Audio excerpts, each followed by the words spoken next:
이주천TV의 이주천입니다. 오늘은 칼럼을 좀 소개해드리겠습니다. 자유일보의 정치평론가로 활약하는 광주 출신 주동식 씨의 칼럼을 소개해드리겠습니다. 칼럼 제목은 87 체제 이후 계속된 노조 행패, 우파도 책임있다, 이런 제목입니다. 노태우 정부에서 과기처 장관을 역임했던 김진현 씨의 회고록 대한민국 성장의 기록에는 소름 끼치는 경험이 소개되고 있다는 겁니다. 장관 취임 직후인 90년 12월 대덕연구단지를 처음 방문해 어느 연구소를 찾았을 때의 일인데, 소장의 브리핑을 받기 전 응접실에 들어가니 어떤 젊은이가 혼자 앉아 있더라는 겁니다.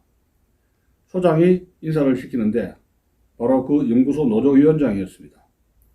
장관 취임 후 처음으로 브리핑을 받는데 연구 책임자들보다 노조위원장이 먼저 장관을 만나게 하는 분위기였다는 것입니다. 김 전 장관은 연구소 단위 노조위원장이 정부의 장관과 직접 만나는 것은 이해가 안 된다고 하며 인사만 받고 나가라고 했습니다. 응접실의 티테이블을 보니 노조위원장이 소장 감사와 함께 합석해서 장관과 대담하려고 한 것 같았습니다. 그뿐만이 아닙니다. 브리핑을 받고 나오면서 더욱 놀라운 일을 목격하게 되었는데, 소장실 바로 옆방이 노조위원장실이었던 것입니다.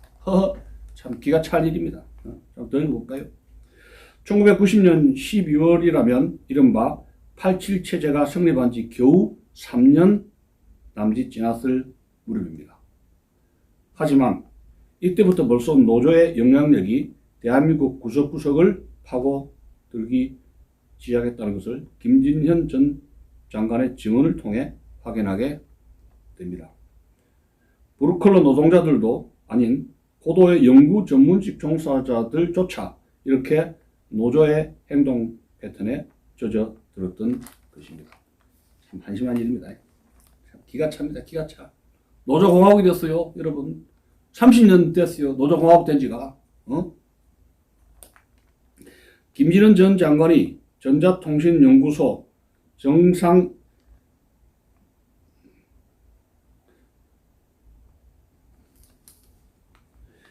전자통신연구소 경상현 소장 이후 초대 정보통신 장관 역임했습니다.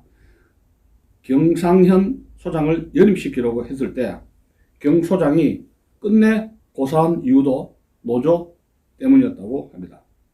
노조 때문에 도저히 못하겠습니다 는 신경을 받겠다는 것입니다.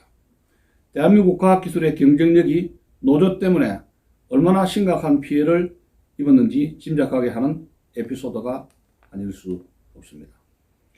민노총과 한노총이 정부와 광역자치단체로부터 최근 5년간 1,500억 원이 넘는 지원금을 받아왔다고 해서 시끄럽습니다. 기가 찹니다. 아니 어떻게 해서 5년 동안 1,500억을 노조한테 줍니까? 무슨 이유로? 왜 정부와 지방자치단체가 5년간 1,500억이나 주는 노조한테 이렇게 돈을 퍼주냔 말입니다. 양대 노조 단체한테. 무슨 이유로? 기가 차요, 기가 차. 하지만 이들 노조는 법에 규정된 대로 회계 관련 서류 등을 공개하라는 정부의 요구조차 완전히 묵살하고 있습니다. 지금 회계 장부 내라고 하니까 못 내놓겠다고 배째라식으로 버티고 있죠. 그럼 지원하지 말아야지. 이들 정부 지원금이 쓰인 용도를 보면 가관입니다. 민노총 간부의 해외 연수 비용 지원액만 해도 5년간 24억 원이 넘었습니다. 말이 연수지 혈세를 들여 노조 간부들의 유흥성 해외여행을 지원해 준 것입니다. 그거 가서 뭐 골프도 치겠죠. 심지어 뭐 관광하는 거 아닙니까? 골프 치고 관광하고. 심지어 조합은 자녀 영어 캠프나 체육대회 수련회 등 행사에도 세금이 지원됐다고 합니다. 자녀들 영어 캠프에도 지원한다는 거예요. 노조위원장 자녀들 금수저네, 금수저. 기가 찹니다. 이런 행태는 87 체제 이후 등장한 집단의 위력을 앞세운 노조 행포에 공권력이 백기를 들고 항복을 했다는 거죠. 공권력이 노조에 항복을 했어요. 백기를 들고 우파 정치인들까지도 이들의 요구에 영합해온 탓이 잘못이 큽니다. 그런 점에서 이번에 양대 노총에 대한 지원금 문제를 폭로한 권성동 의원의 노력은 칭찬해줘야 마땅하다는 겁니다. 잘한 건 칭찬해줘야죠. 국민의힘 다른 정치인들도 좌익의 위세에 짓눌려 눈치를 보고 좌익이 설정한 아젠다를 단순 주장하는 행태를 이제는 벗어나야 한다는 겁니다. 87 체제의 등장 이후 노조운동이 과격화되면서 얼마나 행패를 부렸어요. 걸핏감 파업하고 그래요. 우리나라 기업들의 투자는 현저히 당연히 위축된 거죠. 투자는 위축될 수밖에 없습니다. 대기업들은 이런 악조건에서도 투자를 확대할 수 있었지만 중소기업들은 전혀 그렇지 못했습니다. 그래서 결국은 해외로 빠져나가거나 사업을 접거나 간신히 현상을 유지했습니다. 제 고등학교 동기도 국내에 투자 못하고 중국에 투자했다가 결국은 사업을 접었어요. 거들났어요. 국내 사업이 되거든요. 다 접어버리지, 중소기업들은. 우리 젊은이들을 괴롭히는 양극화 현상의 진짜 원인이 이것이다. 우리 젊은이들을 괴롭히는 양극화 현상, 노조 때문에 취업이 안 되잖아요. 왜? 해외로 기업들의 투자가 해외 공장을 짓고 해외에 빠져나가니까 국내 일자리가 없어지는 거 아닙니까? 누구 때문에? 노조 때문에. 그게 30년이 넘었습니다. 그럼 국민들이 들고 일해야 되는 거 아니에요? 젊은이들이 왜 우두커니 있어? 왜 우두커니 있어? 민노총은 특히 주사파의 이념적 영향력과 결합하면서 정치화했습니다. 민노총 간부들, 민노총 노조 간부들, 한국노총 간부들, 위원장 하면은 비례인 뭐냐 해가지고 지역인이 국회의원 배치 달죠? 정치가 눈치를 보고, 표 때문에 눈치를 보고. 그랬잖아요. 민노총 주사파들하고 좌익 운동권하고 결탁이 돼가지고, 정치 테러가 됐어요. 국민들 정신 차려야 돼요. 현재 한노총과 민노총에 소속된 노동자들은 전체 노동자들 가운데 생활 수준이 상류층에 속합니다. 30년 동안 뜯어먹어 덩쳐먹었으니까 부자일 수밖에.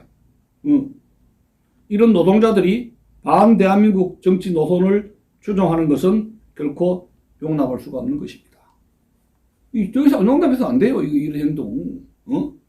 이렇게 상류 노동자 계급들이 어떻게 주사파와 결탁하고 어떻게 반대한민국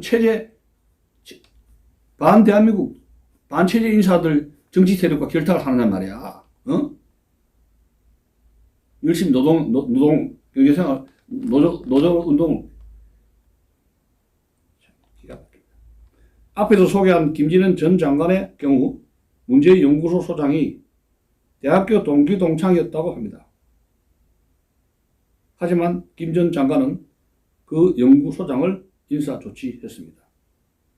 대학 동문들과 과기처의 담당관도 노골적으로 반대했지만 김 전 장관은 소신을 굽히지 않았다고 합니다. 우리나라 공무원과 정치인들이 이런 정도 소신이 있었다면 지금보다 훨씬 밝은 미래가 있는 나라가 되었을 것이라고 주동식 평론가는 지적하고 있습니다. 시청자 여러분, 이 민노총 노조 행패, 이번에 지금 지난번 11월 달입니까? 11월, 12월 그 화물연대 파업해가지고 난리가 났잖아요. 그 윤석열 정부가 강경하게 조치를 취하는 바람에 주춤했지. 언제 무슨 식으로 노조들 들고 올랄지 몰라요. 이? 이거 어떻게 해야 됩니까? 국민 여러분. 이상 마치겠습니다.